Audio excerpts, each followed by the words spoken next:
Hello and welcome.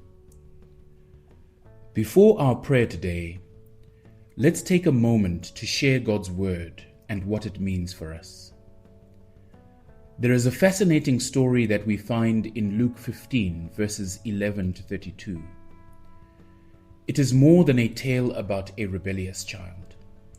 It's a revelation of the Father's heart, a portrait of grace that runs, and a mirror that shows us our own wandering and our need for mercy.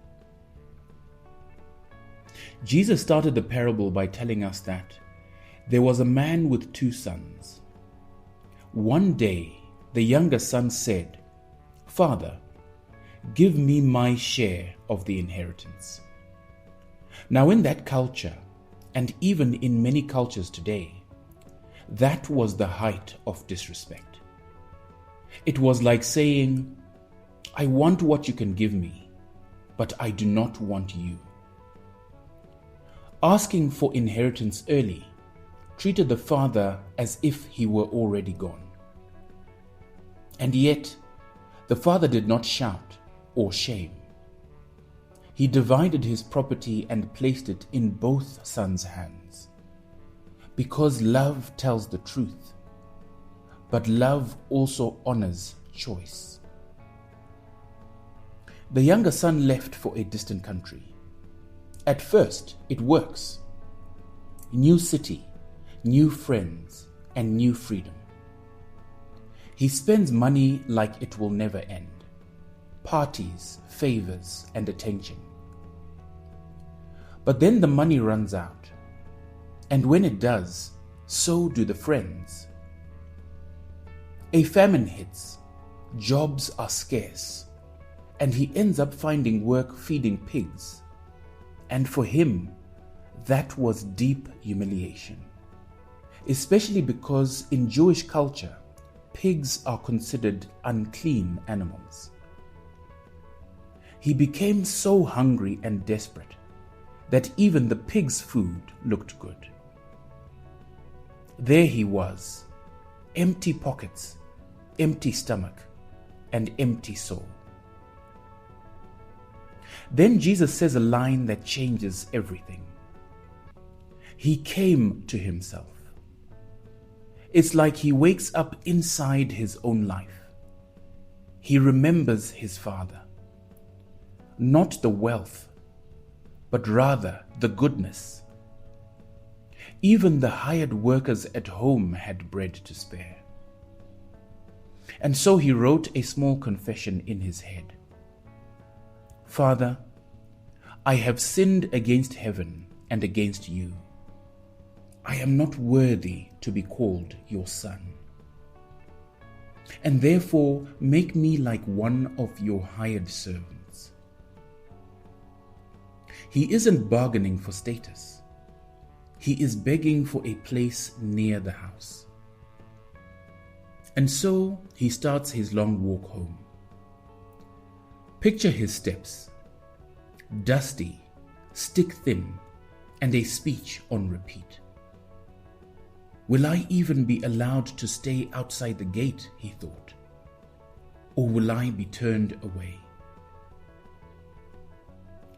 But while he's still a long way off, his father sees him. That means the father had been eagerly watching, every morning, every evening. He ran to his son and wrapped him up in an embrace and kissed his face. The son began his confession, but the father interrupted with grace. "Quick," the father says to the servants, "bring the best robe, put a ring on his finger and sandals on his feet."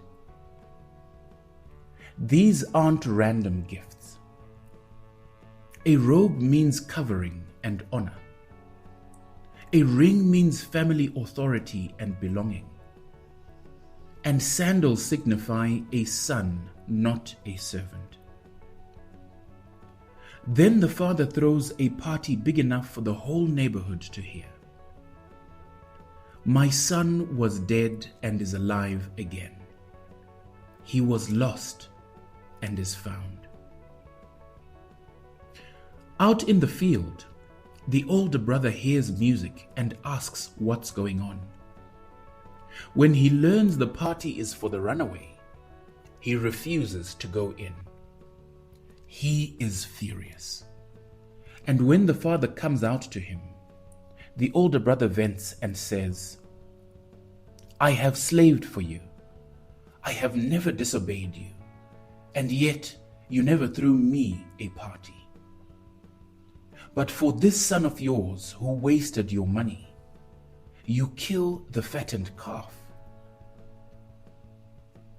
The father answers with tenderness, "Son, you are always with me, and everything I have is yours.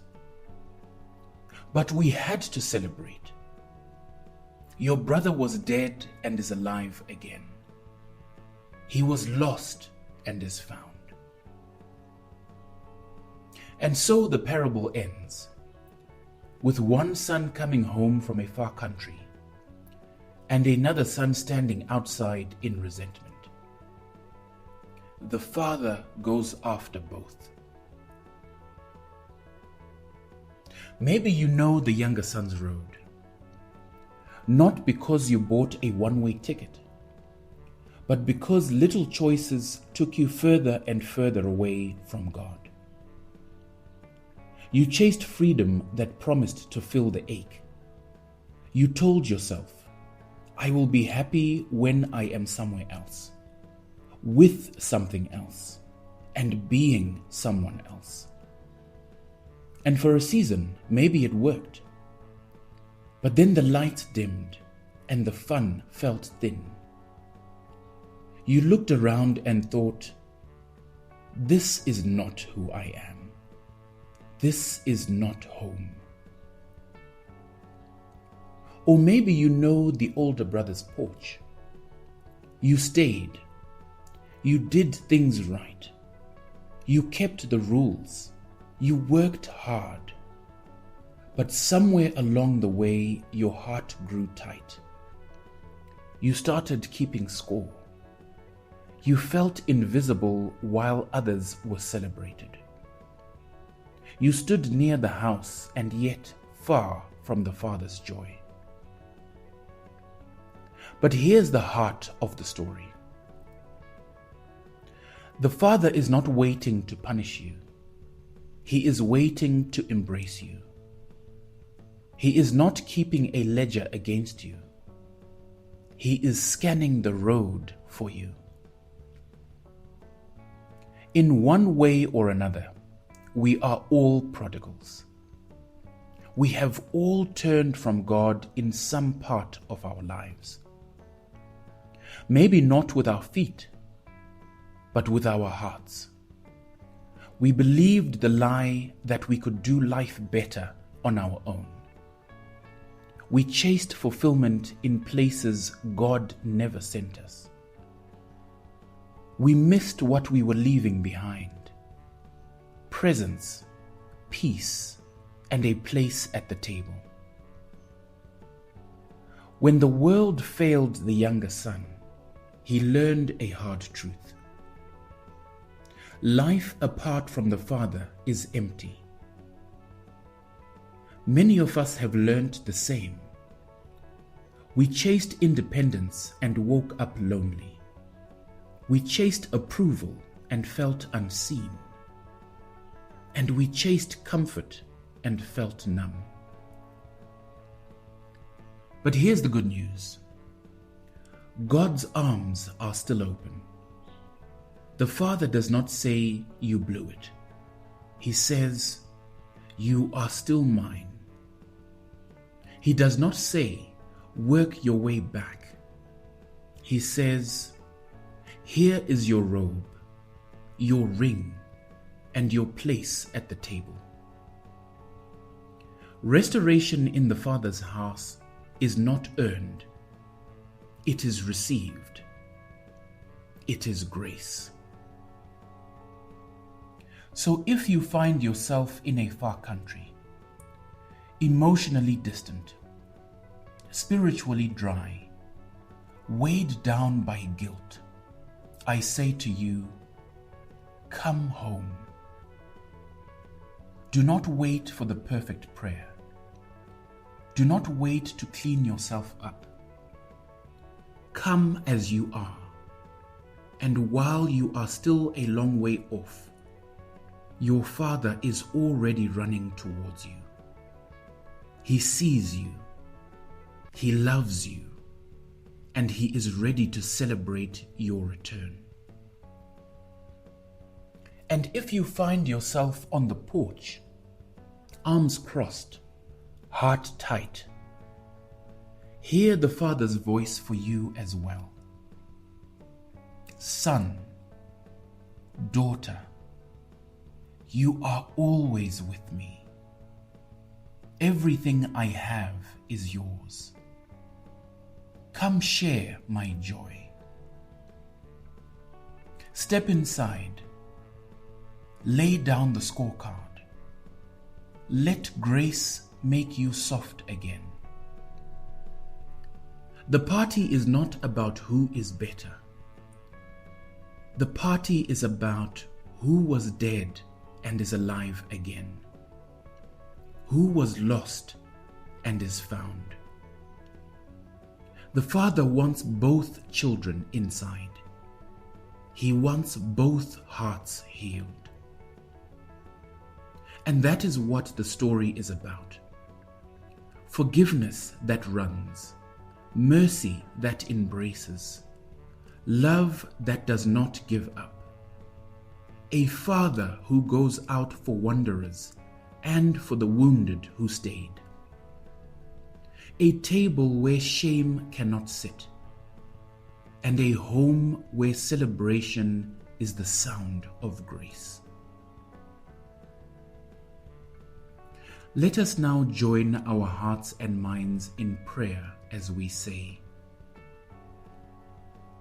Heavenly Father, I have chased things that do not last. I have wanted your gifts more than I have wanted you. I confess my sin against heaven and against you.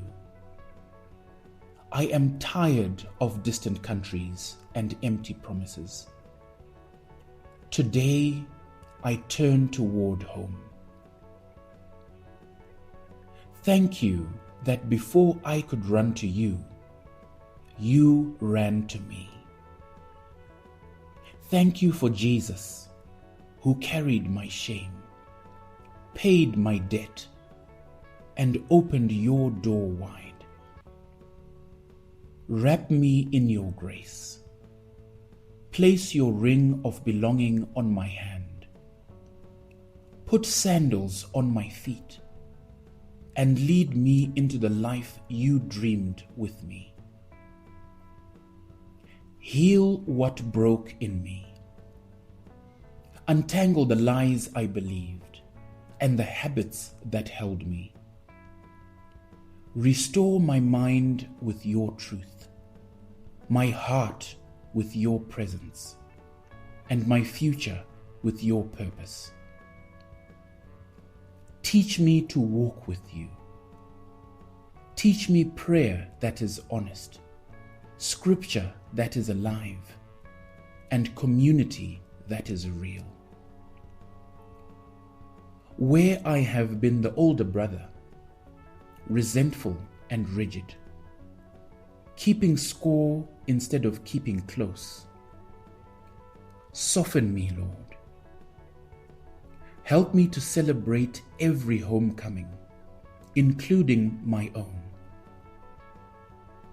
Make my life a welcome sign for wanderers. Let my table look like yours, open, joyful, and full of grace. Keep me close, Lord. Keep me teachable. Keep me grateful. I am yours, today and every day. In your mighty name I pray. Amen. If this met you on the road home, type "I am coming home" in the comments so that we can pray with you by name. And please share this with someone who needs a fresh start. God bless.